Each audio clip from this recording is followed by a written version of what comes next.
ಕೆಲವೇ ಕ್ಷಣಗಳಲ್ಲಿ ಮಗು ಸಾತ್ವಿಕ್ ಹೊರ ಬರ್ತಾ ಇದ್ದಾನೆ. ಇನ್ನೇನು ಒಂದೆರಡು ಕ್ಷಣಗಳಲ್ಲಿ ಮಗು ಸಾತ್ವಿಕ್ನನ್ನ ಹೊರತೆಗೆಯಲಾಗ್ತಾ ಇದೆ. ವೈದ್ಯರು ಆಲ್ರೆಡಿ ಅಲ್ಲಿ ಒಳಗಡೆ ಹೋಗಿದ್ದಾರೆ. ಅಲ್ಲಿ ಕೊರೆದಿರೋ ಸುರಂಗದ ಒಳಗೆ ವೈದ್ಯರು ಹೋಗಿದ್ದಾರೆ.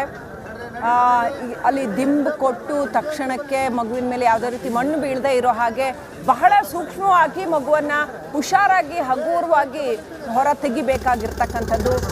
ಅಡ್ಡ ಸುರಂಗವನ್ನು ಕೊರೆದು ತಲೆಯ ಭಾಗದಿಂದ ಮಗುವನ್ನು ಹೊರ ತೆಗಿತಾರೆ. ನಿಧಾನವಾಗಿ ಯಾವುದೇ ರೀತಿ ಮಣ್ಣು ಬೀಳದೆ ಇರೋ ಹಾಗೆ ಬಹಳ ಕೇರ್ಫುಲ್ಲಾಗಿ ತೆಗಿಬೇಕಾಗತ್ತೆ. ಅದು ಸುಲಭದ ಕೆಲಸ ಅಲ್ಲ. ಅದನ್ನು ಈ ಇಲಿ ಬಗೆಯುತ್ತಲ್ಲ ಹಾಗೆ ಅಷ್ಟು ಸೂಕ್ಷ್ಮವಾಗಿ ನಿಧಾನವಾಗಿ ಸ್ವಲ್ಪ ಮಣ್ಣನ್ನು ತೆಗಿಬೇಕಾಗತ್ತೆ. ಅಂಥ ಕಾರ್ಯವನ್ನು ಇದೀಗ NDRF ಸಿಬ್ಬಂದಿ ಮಾಡಿದ್ದಾರೆ. ರ್ಯಾಟ್ ಮೈನಿಂಗ್ ಅಂತಾರೆ ಅದಕ್ಕೆ. ಚಿಕ್ಕದಾಗಿ ನಿಧಾನವಾಗಿ ಸೂಕ್ಷ್ಮವಾಗಿ ಬಗೆದು ಆ ಹಗುರವಾಗಿ ಆ ಮಗುವನ್ನು ಹೊರ ತೆಗಬೇಕಾಗತ್ತೆ. ಬಹಳ ಸ್ಕಿಲ್ಫುಲ್ಲಾಗಿ ಅದನ್ನು ಮಾಡಬೇಕಾಗತ್ತೆ. ಮತ್ತು ಆ ಮಗುವನ್ನು ಹೊರ ತೆಗೆದ ಕೂಡಲೇ ಅದಕ್ಕೆ ಬೇಕಾಗಿರ್ತಕ್ಕಂಥ ಆಕ್ಸಿಜನ್ ಇರಬಹುದು ಅಥವಾ ಫಸ್ಟ್ ರಿಪಬ್ಲಿಕ್ ಕನ್ನಡ ನಿರಂತರವಾಗಿ ಲೈವ್ ಕವರೇಜ್ ಮಾಡ್ತಾ ಇರೋದು. ಇನ್ನೇನು ಕೆಲವೇ ಕ್ಷಣಗಳಲ್ಲಿ ಮಗುವನ್ನ ಎತ್ತೋದಕ್ಕೆ ವೈದ್ಯರು ಕೆಳಗಿಳಿದಿದ್ದಾರೆ. ದೃಶ್ಯದಲ್ಲಿ ನೋಡ್ತಾ ಇರ್ಬೋದು ನೀವು, ವೈದ್ಯರು ಕೆಳಗಿಳಿದಿದ್ದಾರೆ. ಒಂದು ಕಡೆ ನೋಡಿ ಆಕ್ಸಿಜನ್ ಸಿದ್ಧವಾಗ್ತಾ ಇದೆ. ಆಕ್ಸಿಜನ್ಗೆ ಸಂಬಂಧಪಟ್ಟಂತ ಅದೇನು ಪೈಪ್ ಇದೆಯಲ್ಲ ಆ ಪೈಪ್ ಲೈನನ್ನು ಅವರು ಹೊಸ ಪೈಪ್ ಲೈನ್ ತೆಗೆದುಕೊಳ್ತಾ ಇದ್ದಾರೆ. ಈ ಕ್ಷಣದಲ್ಲಿ ವೈದ್ಯರು ಮಗುವಿಗೆ ಆಕ್ಸಿಜನ್ ಅನ್ನ ನೇರವಾಗಿ ನೀಡಿ ಒಂದು ಕಡೆ ಇಲ್ಲಿ ಆಕ್ಸಿಜನ್ ಕೊಟ್ಟಿದ್ದಾರೆ, ಒಂದು ಕಡೆ ಇಲ್ಲಿ ಆಕ್ಸಿಜನ್ ಕೊಟ್ಟಿದ್ದಾರೆ, ಮತ್ತೊಂದು ಕಡೆ ಅಲ್ಲೂ ಕೂಡ ಆಕ್ಸಿಜನ್ ತಗೊಂಡೋಗಿದ್ದಾರೆ. ಸರ್ ಅಲ್ಲೂ ಕೂಡ ಆಕ್ಸಿಜನ್ ತಗೊಂಡೋಗಿದ್ದಾರೆ. ಮತ್ತೆ ಇಲ್ಲಿ ಯಾವ ರೀತಿಯಾದಂಥ ಆಕ್ಸಿಜನ್ ಕೊಡ್ತಾ ಇರೋದು? ಮಧು ಅವರ ಇಲ್ಲಿ ನೋಡಿ ಸರ್, ಓಕೆನಾ? ಅಲ್ಲ ಈಗ ಅಲ್ಲೊಂದು ಆಕ್ಸಿಜನ್ ತಗೊಂಡೋಗಿದ್ದಾರಾ? ಇಲ್ಲಿ ಆಕ್ಸಿಜನ್ ಕೊಟ್ಟಿದ್ದಾರೆ. ಎಷ್ಟು ಆಕ್ಸಿಜನ್ ಕೊಟ್ಟಿದ್ದಾರೆ ಸರ್? ಇಲ್ಲಿ ಆಕ್ಸಿಜನ್ ತಗೊಂಡು ಬಂದಿದ್ದಾರೆ ಸರ್. 7 ಆಕ್ಸಿಜನ್ ಈಗ ಇಲ್ಲಿ ಎಷ್ಟು ಕೊಟ್ಟಿದ್ದೀರಿ? ಇಲ್ಲಿ ಎರಡು ಕನೆಕ್ಟ್ ಇದೆ ಸರ್. ಅಲ್ಲಿ ಒಂದು ಕೆಳಗಡೆ ಒಂದು. ಈಗ ಯಾವ ಹಂತದಲ್ಲಿದೆ ಮೇಡಮ್? ನಾರ್ಮಲ್ ಅದ ಸರ್. ಬೇಬಿ ಈಗ ಕ್ರೈ ಮಾಡ್ತಾ ಇದೆ. ನಾರ್ಮಲ್ ಇದೆ. ಈಗ ಮಗುವನ್ನ ಕೆಳಗಿಳಿಸಬಹುದು. ಈಗ ಹೋಗಿದಾರಲ್ರಿ ಸರ್, ಡಾಕ್ಟರ್ ಹೋಗಿದ್ದಾರೆ ಕೆಳಗಿಳಿದ್ದಾರೆ. ಇನ್ನೂ ಕೂಡ ಏನು ಪ್ರೋಸೆಸ್ ಏನಾದ್ರು ಬಾಕಿ ಇದೆಯಾ? ಇಲ್ಲಿ ಏನು ಗೊತ್ತಾಗುತ್ತಾ ಅಂದ್ರೆ ಸ್ವಲ್ಪ ಮಗು ತೆಗಿಯೋಕ್ಕೆ ಹಾದಿ ಮಾಡ್ಕೊಂಡು ತೆಗಿಬೇಕ್ರಿ ಸರ್. ಈಗ ಜಾಗ ಮಾಡ್ಕೊತಾ ಇದ್ದಾರೆ ಸರ್. ನಾರ್ಮಲ್ ಆಗಿದೆ ಸರ್. ಮೂವ್ಮೆಂಟ್ ಆಗ್ತದೆ. ಎಂಡ್ ಮೂವ್ಮೆಂಟ್ ಟ್ರೈ ಮಾಡ್ತಾ ಇದೆ ಸರ್ ಬೇಬಿ. ಒಟ್ಟು ಎಲ್ಲ ಚಲೋ ಆಗಿದ್ದಾರೆ. ಓಕೆ, ಎಸ್, ಡಾಕ್ಟರ್ ಅಂತ ಹೋಗಿದ್ದಾರೆ. ಇಲ್ಲಿ 2 ಆಕ್ಸಿಜನ್ ಅನ್ನು ಹಾಕಿದ್ದಾರೆ. ಇಲ್ಲಿ 2 ಆಕ್ಸಿಜನ್ನು, ಅಲ್ಲಿ 1 ಆಕ್ಸಿಜನ್ನು, ಅಲ್ಲಿ ಒಂದು ನೋಡಿ ಅದಕ್ಕೆ ಕನೆಕ್ಟ್ ಮಾಡ್ಕೋತಾ ಇದ್ದಾರೆ. ಆಕ್ಸಿಜನ್ ಕನೆಕ್ಟ್ ಮಾಡ್ಕೋತಾ ಇದ್ದಾರೆ. ಒಂದು ರೀತಿಯಲ್ಲಿ ಕಷ್ಟ ಇದೆ ಇದೆಲ್ಲವನ್ನೂ ಕೂಡ ಕ್ಯಾಪ್ಚರ್ ಮಾಡುವಂಥದ್ದು. ಅಷ್ಟರ ಮಟ್ಟಿಗೆ ಜನ ಸೇರಿದ್ದಾರೆ. ಅದರೊಳಗಾದರೂ ಕೂಡ ನುಗ್ಗಿ ರಿಪಬ್ಲಿಕ್ ಕನ್ನಡ ಕವರ್ ಮಾಡ್ತಾ ಇರುವಂಥದ್ದು. ನೋಡಿ ಆ ಗುಂಡಿಯಿಂದ ಈ ಗುಂಡಿವರೆಗೂ ಕೂಡ ಕ್ಯಾಮ್ರಾ ಪರ್ಸನ್ ಮಧು ಕವರೇಜ್ ಮಾಡ್ತಾ ಇದ್ದಾರೆ. ಅಲ್ಲಿ ನೋಡಿ ಆಕ್ಸಿಜನನ್ನು ಸಿದ್ಧ ಮಾಡ್ಕೋತಿದ್ದಾರೆ. ಒಂದ್ಸಲ ಆಕ್ಸಿಜನಲ್ಲಿ ಲಾಕ್ ಮಾಡಿಬಿಟ್ಟು ಆ ಮಗುಗೆ ಆ ಸಾತ್ವಿಕ ಬರೋದಕ್ಕೆ ಸ್ವಲ್ಪ ಆ ದಾರಿ ಮಾಡಿಕೊಂಡು ಅದಾದಮೇಲೆ ಮಗುವನ್ನು ಹೊರ ತೆಗೆಯುವಂತಹ ಒಂದು ಕೆಲಸ ಆಗ್ತಾ ಇದೆ. ಈ ಕ್ಷಣಕ್ಕೂ ಕೂಡ ಎಲ್ಲರೂ ಕೂಡ ಕಾಯ್ತಾ ಇದ್ದಿದ್ದು ಕೆಲವೇ ಕ್ಷಣಗಳಲ್ಲಿ, ಅಂದರೆ ಯಾವಾಗ ಹಾದಿ ಮಾಡಿಕೊಂಡು ಆಕ್ಸಿಜನನ್ನು ಸಿದ್ಧಪಡಿಸ್ಕೊಂಡು ಆ ಹಾದಿಯನ್ನು ಮಾಡಿಕೊಂಡು ಸಾತ್ವಿಕರನ್ನು ಹೊರತೆಗೆದು ಸೀದಾ ನೇರವಾಗಿ ಇಲ್ಲಿಂದ ಆಂಬುಲೆನ್ಸ್. ಕೆಲವೇ ಕ್ಷಣಗಳಲ್ಲಿ ಮಗು ಹೊರಗಡೆ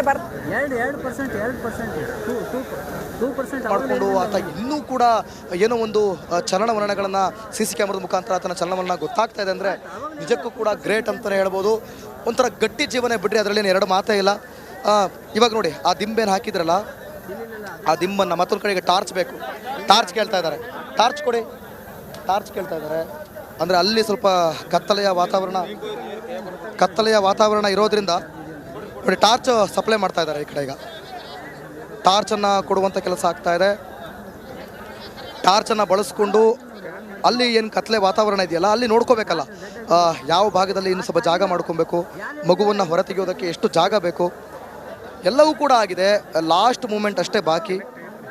ಈ ಒಂದು ಕ್ಷಣಕ್ಕೋಸ್ಕರ ಕಾಯ್ತಾ ಇರೋದು ಎಲ್ಲರೂ ಕೂಡ. ಅದರಲ್ಲೂ ಬಹಳ ಪ್ರಮುಖವಾಗಿ 2 ಬೋರನ್ನು ಕೊರೆಸ್ತಾರೆ ಮನೆಯವರು ನೀರಿಗೋಸ್ಕರ. ನೀರಿನ ಅಭಾವ ಉತ್ತರ ಕರ್ನಾಟಕ ಭಾಗದಲ್ಲಿ ನೀರಿಗೆ ತಾತ್ವಾರ ಶುರುವಾಗಿದೆ.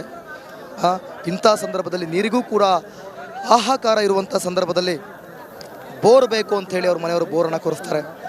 ಮತ್ತು ನಿಂಬೆ ಗಿಡ ಎಲ್ಲ ಬೆಳೆದಿದ್ದಾರೆ. ಅವ್ರ ಮನೆಯವರು ನಿಂಬೆ ಗಿಡ ಎಲ್ಲ ಬೆಳೆದಿದ್ದಾರೆ.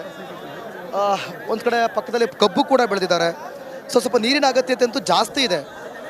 ಪಕ್ಕಾ ರೈತರು ಅಂತ ಕಾಣುತ್ತೆ. ಸೊ ಹೀಗಿರುವಾಗ ಒಂದು ಬೋರ್ ಕೊರಿಸ್ತಾರೆ 800 ಅಡಿವರೆಗೂ ಕೂಡ ಬೋರ್ ಕೊರಿಸ್ತಾರೆ, ಆದರೆ ನೀರು ಬರೋದಿಲ್ಲ. 20 ಅಡಿವರೆಗೂ ಕೂಡ ಕೇಸ್ ಹಾಕಿಸ್ತಾರೆ. 20 ಅಡಿಯಿಂದ ಕೆಳಗಡೆ ಅದು ಹೋಲ್ ಕಮ್ಮಿ ಆಗ್ತಾ ಹೋಗುತ್ತೆ. ಅದೇ ಕಾರಣಕ್ಕಾಗಿ 17.5 ಅಡಿಗೆ ಸಾತ್ವಿಕ ಅಲ್ಲೇ ಲಾಕ್ ಆಗಿಬಿಡ್ತಾನೆ. ಸೊ ಮತ್ತೊಂದು ಏನು ನೀರು ಬರಲ್ಲ ಅಂತ ಆಯಿತು, ಆಗ ಮತ್ತೊಂದು ಬೋರ್ ಕೊರಿಸ್ತಾರೆ. ಅಲ್ಲಿ ನೀರು ಚೆನ್ನಾಗಿ ಬರುತ್ತೆ. ಆಗ ನೀರು ಬರುವಂಥ ಸಂದರ್ಭದಲ್ಲಿ ಎಲ್ಲರೂ ಕೂಡ ಖುಷಿಯಿಂದ ಇರ್ತಾರೆ. ಆದರೆ ಸಾತ್ವಿಕ ಈ ಕಡೆ ಬರೋದನ್ನು ಯಾರೂ ಕೂಡ ಗಮನ ಹರಿಸೋದಿಲ್ಲ. ಅದೇ ಸಂದರ್ಭದಲ್ಲಿ ಆತ ಈ ಒಂದು ಕೊಳವೆ ಬಾವಿ ಒಳಗೆ ಸಿಕ್ಕಾಕೊಳ್ತಾನೆ. ಆದರೆ ಸದ್ಯಕ್ಕೆ ದುಃಖ ಪಡುವಂಥದ್ದೇನಿಲ್ಲ. ಒಂದು ಕ್ಷಣಕ್ಕೆ ಅವರ ಕುಟುಂಬಸ್ಥರ ಆಕ್ರಂದನ ಮುಗಿಲು ಮುಟ್ಟಿದ್ದಂತೂ ನಿಜ. ಯಾವಾಗ ನಾವು ಹೋಗಿ ನನ್ನ ರಿಪಬ್ಲಿಕ್ ಕನ್ನಡ ಅವರಿಗೆ ವಿಡಿಯೋನ ತೋರಿಸಿ ನಾವು ಅವರಿಗೊಂದು ಧೈರ್ಯವನ್ನು ತುಂಬ್ತೀವಿ, ಅವ್ರ ತಾಯಿಗೊಂದು ನೋಡಿ, ಅವ್ರ ಕುಟುಂಬಸ್ಥರಿಗೆ, ಅವ್ರ ಅಕ್ಕಂಗೆ, ಅವರ ಅತ್ತೆಗೆ, ಇವರೆಲ್ಲರಿಗೂ ಹೋಗಿ ನಾವು ಆ ವಿಡಿಯೋನ ತೋರಿಸುವಂಥ ಕೆಲಸ ಮಾಡಿದಾಗ ನಿಜಕ್ಕೂ ಅವರಿಗೆ ಎಲ್ಲೋ ಒಂದು ರೀತಿಯಲ್ಲಿ ಏನೋ ಮರುಜನ್ಮ ಪಡೆದಂಥ ಒಂದು ಆ ರೀತಿಯಾಗಿ ಅವರ ವರ್ತನೆ ಇತ್ತು. ಸೊ ಹೀಗಿದ್ದಾಗ ಇವತ್ತು ಅವ್ರ ತಾಯಿ ಏನು ಕಾಯ್ತಾ ಇದ್ರಲ್ಲ, ಅವ್ರ ತಂದೆ ತಾಯಿ ಏನು ಕಾಯ್ತಾ ಇದ್ರಲ್ಲ, ನನ್ನ ಮಗು ಬೇಕು, ಅಷ್ಟು ಮುದ್ದಾಗಿ ಆಡ್ಕೊಂಡಿದ್ದವನು, ಅಷ್ಟು ಮುದ್ವಾಗಿ ನಗ್ನಗ್ತಾ ಕ್ಯೂಟ್ನೆಸ್ ಇತ್ತಲ್ಲ, ಆ ಒಂದು ಮುಗ್ಧತೆ ಇತ್ತಲ್ಲ, ಅದನ್ನು ನೆನೆಸ್ಕೊಂಡು ಅಳ್ತಾ ಇದ್ರು. ನಮಗೆ ಎಂಥವ್ರಿಗೆ ಆದರೂ ಕೂಡ ಆ ವಿಡಿಯೋನ ನೋಡಿದಾಗ, ಆ ಮಗು ಆಟ ಆಡ್ತಾ ಇದ್ದು, ಆ ಮಗು ಚೆಲ್ಲಾಟದ ವಿಡಿಯೋನ ನೋಡಿದಾಗ ಮತ್ತು ಈ ರೀತಿಯಾದ ಪರಿಸ್ಥಿತಿಯನ್ನು ನೆನೆಸ್ಕೊಂಡಾಗ ಬೇಜಾರಾಗುವಂಥದ್ದು, ದುಃಖ ಆಗುವಂಥದ್ದು ಸಾಮಾನ್ಯ. ಅಂಥದ್ರಲ್ಲಿ ಕುಟುಂಬಸ್ಥರಿಗೆ ಯಾವ ರೀತಿ ದುಃಖ ಆಗಿರಬೇಕು. ಪುಟ್ಟ ಕಂದಮ್ಮ ಈ ರೀತಿಯಾದಂಥ ಪರಿಸ್ಥಿತಿ, ಇಷ್ಟು ಚಿತ್ರಹಿಂಸೆ, ನರಕ ಹಿಂಸೆಯನ್ನು ಪಡ್ಕೊಳ್ತಾ ಇದ್ದಾನಲ್ಲ ಅಂಥೇಳಿ ಈಗ ಒಂದು ರೀತಿಯಲ್ಲಿ ಅವ್ರು ಕಾಯ್ತಾ ಇದ್ರು. ಅವ್ರನ್ನ ಕೇಳ್ತಾ ಇದ್ರು, ಸರ್ ಯಾವಾಗ ಬರ್ತಾನೆ ಸರ್ ನನ್ನ ಮಗ, ಯಾವಾಗ ಬರ್ತಾನೆ ಸರ್ ನನ್ನ ಮಗ, ನನ್ನ ಮಗಂಗೆ ಏನೂ ಆಗಿಲ್ವಾ ಸರ್, ನನ್ನ ಮಗ ಉಳಿದು ಬರ್ತಾನೆ ಸರ್. ಏನೂ ಆಗಲ್ಲಮ್ಮ, ಮಗ ಉಳಿದು ಬರ್ತಾನೆ, ಏನೂ ಆಗಲ್ಲ, ಎಲ್ಲ ಒಳ್ಳೇದಾಗುತ್ತೆ, ಅವನ ಮೂಮೆಂಟ್ ಇದೆ, ಅವನ ಕಾಲು ಅಲ್ಗಾಡ್ತಾ ಇದೆ, ಎಲ್ಲವೂ ಕೂಡ ಅಂದರೆ ಆಲ್ರೈಟ್, ಅವನು ಅಂದರೆ ಗಟ್ಟಿದ್ದಾನೆ, ಅವನು ತಲೆ ಕೆಡಿಸ್ಕೊಂಬಿಡಿ, ನಿಮ್ಮ ಮಗ ಗಟ್ಟಿದ್ದಾನೆ, ಅವ್ನು ದಪ್ಪ ಇರೋದಕ್ಕೆ ಲಾಕಾದ, ಸಣ್ಣ ಇದ್ದರೆ ಇನ್ನೂ ಸ್ವಲ್ಪ ಕೆಳಗಡೆ ಹೋಗ್ತಿತ್ತು, ಇನ್ನೂ ಸ್ವಲ್ಪ ಕಷ್ಟ ಆಗ್ತಿತ್ತು. ಗಟ್ಟಿದ್ದಾನೆ ಅವನು, ಈಗಲೂ ಕೂಡ ಆಡ್ತಾ ಇದ್ದಾನೆ. ಅಷ್ಟೆಲ್ಲ ಡ್ರಿಲ್ಲಿಂಗ್ ಮಿಷಿನ್ ಮಾಡಿದ್ರು ಕೂಡ ನಮ್ಮಂಥವರೇ ಆಗಿದ್ರು ಎಂಥವರೇ ಆಗಿದ್ರು ಕಷ್ಟ ಆಗ್ತಿತ್ತು. ಇಂಥ ಸಂದರ್ಭದಲ್ಲೂ ಕೂಡ ಆತ ಗಟ್ಟಿ ಗುಂಡಿಗೆ ಅಂತಲೇ ಹೇಳ್ಬೋದು, ಗಟ್ಟಿ ಜೀವ ಅಂತಲೇ ಹೇಳ್ಬೋದು. ಈಗ ಅಲ್ಲಿನ SDRF ಸಿಬ್ಬಂದಿ ಒಬ್ಬರು ಮತ್ತು ಅಗ್ನಿಶಾಮಕ ಸಿಬ್ಬಂದಿ ಒಬ್ಬರು ಆ ಮಗುವಿನ ಅಳುವಿನ ಸದ್ದನ್ನು ವಿಡಿಯೋ ಮಾಡಿ ನಮಗೆ ಕಳಿಸ್ತಾರೆ. ರಿಪಬ್ಲಿಕ್ ಕನ್ನಡದಲ್ಲಿ ಎಕ್ಸ್ಕ್ಲೂಸಿವ್ ಆಗಿ ಆ ವಿಡಿಯೋವನ್ನು ಕೂಡ ನೀವು ನೋಡಿರ್ತೀರಿ. ಆ ಮಗು ಅಳ್ತಾ ಇದೆ ಅಂತಂದರೆ ಅರ್ಥಾತ್ ಮಗು ಆರೋಗ್ಯವಾಗಿದ್ದಾನೆ ಅಂತ. ಯಾಕಂದರೆ ವೈದ್ಯರು ಯಾವಾಗಲೂ ಕೂಡ ಹೇಳುವಂಥದ್ದು, ಮಗು ಹುಟ್ಟಿದ ತಕ್ಷಣ ಅಳಬೇಕು ಚೆನ್ನಾಗಿ ಅಂತ, ಅಳ್ತ್ರೇ ಆರೋಗ್ಯವಾಗಿರೋದು, ಅಳ್ಳಿಲ್ಲ ಅಂತಂದರೆ ಏನೋ ಒಂದು ಸಮಸ್ಯೆ ಇರುತ್ತೆ ಅಂತ ನಾನು ಒಂದಷ್ಟು ಜನ ವೈದ್ಯರ ಬಾಯಲ್ಲಿ ಕೇಳಿದ್ದೀನಿ. ಅದೇ ರೀತಿಯಾಗಿ ಇಂಥ ಸಂದರ್ಭದಲ್ಲೂ ಕೂಡ 18 ತಿಂಗಳ ಮಗು ಆ ರೀತಿಯಾದಂಥ ಪರಿಸ್ಥಿತಿ, ಆ ಹೀಟು, ಆ ಒಳಗಡೆ ಅದು ಕೂಡ ತಲೆ ಕೆಳಗಾಗಿ ಬಿದ್ದರೂ ಕೂಡ ಅವನು ಬದುಕಿದ್ದಾನೆ, ಅಳುತ್ತಿದ್ದಾನೆ, ಮೂಮೆಂಟ್ ಆಗ್ತಾ ಇದೆ.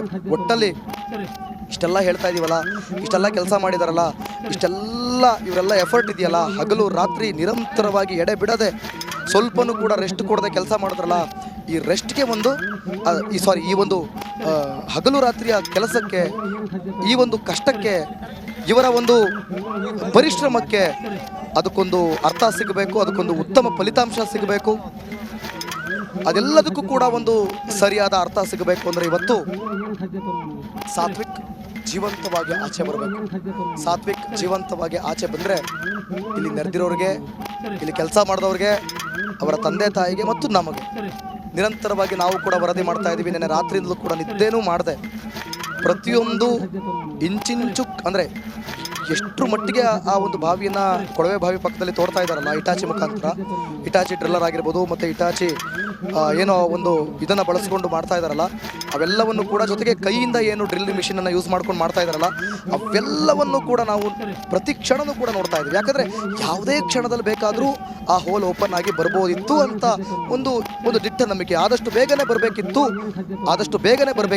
ಆದರೆ ಕೊಳವೆ ಬಾವಿ ತೆಗೆಯುವಂಥ ಸಂದರ್ಭದಲ್ಲಿ ನೇರವಾಗಿ ಕೊಳವೆ ಬಾವಿಯನ್ನು ತೆಗಿಲಿಕ್ಕೆ ಸಾಧ್ಯ ಆಗಿಲ್ಲ. ಕೊಳವೆ ಬಾವಿಯನ್ನು ತೆಗೆಯುವಾಗ ಎಲ್ಲೋ ಒಂದು ಕಡೆ ಎರಡು ಅಡಿ ಓರೆ ಆಗಿರೋದ್ರಿಂದ ಇವರ ಲೆಕ್ಕಾಚಾರ ಉಲ್ಟಾ ಆಗೋಯ್ತು. ಒಂದು 6 ಫೀಟ್ ತೆಗಿಬೇಕು ಅಂತ ಪ್ಲಾನ್ ಇತ್ತು. ಬೆಳಗ್ಗೆ ಹೊತ್ತಿಗೆಲ್ಲ 5 ಫೀಟ್ ತೆಗೆದಿದ್ರು. ಇನ್ನೊಂದು ಫೀಟ್ ಅನ್ಕೊಳ್ತೀವಿ, ಇನ್ನೊಂದು ಫೀಟ್ ತೆಗೆದ್ರೆ ಆ ಹೋಲೇ ಸಿಗಲಿಲ್ಲ. ಆಮೇಲೆ ಏನಾಯಿತು ಅಂತ ಹೇಳಿ ಕುತ್ಕೊಂಡು ಅಲ್ಲಿ